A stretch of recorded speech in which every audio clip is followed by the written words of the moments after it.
Janet Kingsley here, and I want to follow up on my last video about whether or not our big why is authentic. So first I want to start off by letting you know that we have a tendency to attract to us that which we are. And so a lot of my clients are spiritually minded people because I'm a spiritually minded person. And I love those people. Those are my people.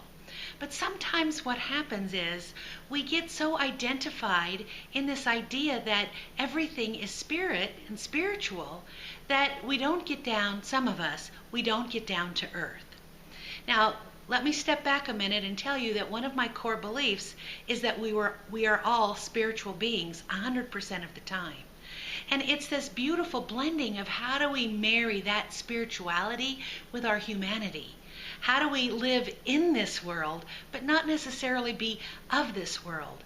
And so for some of my clients and myself, we get so identified with this spiritual thing that our goals and our big why, our motivators to help keep us inspired moving forward in the direction of our dreams, sometimes gets watered down because we end up only having these spiritual ideas because we think the human ideas, the egotistical ideas, are bad or wrong. Now, if this is not you, please just ignore what I'm saying. My other message is we know the wisdom within our heart. We do. But sometimes we don't have a tendency to follow it. We discount it. We follow experts. So anything that I happen to put out on a newsletter, on a video, if it doesn't ring true for you, just discard it. It's okay. We need to really, nobody can do your life like you can do your life. You are an expert on you. But let me give you an example, a couple of examples. So I had a client and one of her goals was to be physically fit.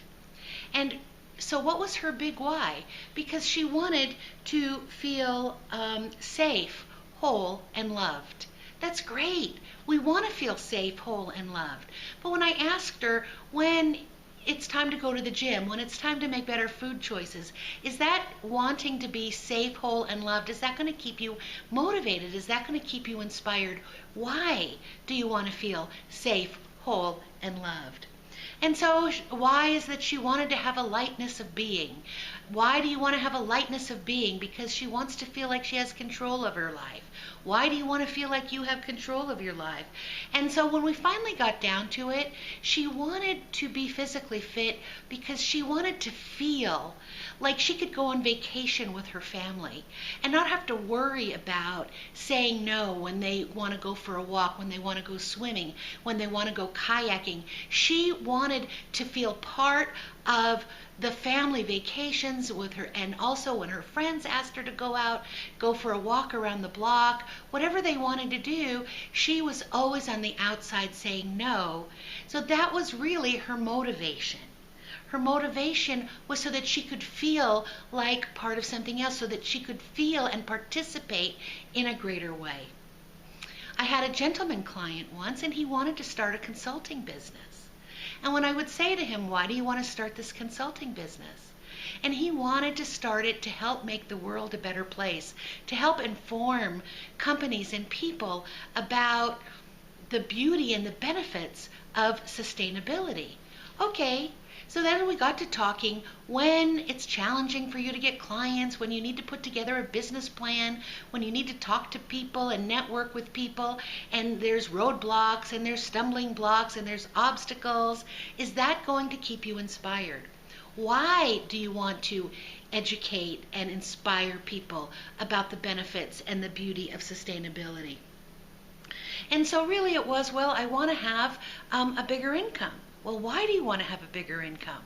Well, ultimately, when we drilled down, it's that he wanted to feel like he was participating in the income to the family, that he was helping his wife because she was carrying a heavy burden. And he could see that she was getting tired, that it was too much for her. And he wanted to help ease her burden. He wanted also to feel like his self-esteem would be increased and his self-confidence would be increased because he is contributing equally, if not more, to the family income. And so that's what I'm talking about when I'm asking you, is your big why authentic? Now, both of these examples, the first why was authentic. We do want to change the world. We do want to feel whole and safe. We do want to inform and inspire the businesses and people about the benefits and the beauty of whatever it is that's passionate to us. Sustainability, self-love, whatever it is. But what is really the driver beneath it? Let's not so identify with what we think our big why should be. Let's get down to the feeling of what our big why is right here and right now in this moment, so that if obstacles come up, we can really remember that feeling of why it is that we're doing what we're doing, why it is that we're so passionate about what we're passionate about, why it is that we want to make a difference. And so that's what I have to say on part 2 of Is Your Big Why Authentic? So if you've liked this video, like I said always, please like it, please share it, please make a comment. And in the guise of being completely transparent, there is a reason for all of this. I'd like to get more well known. I'd like people to know who I am. I'd like to help more people. And so you can help me reach more people by sharing the video, by making comments. YouTube somehow has an algorithm that helps those who help themselves. But until next time, rock on.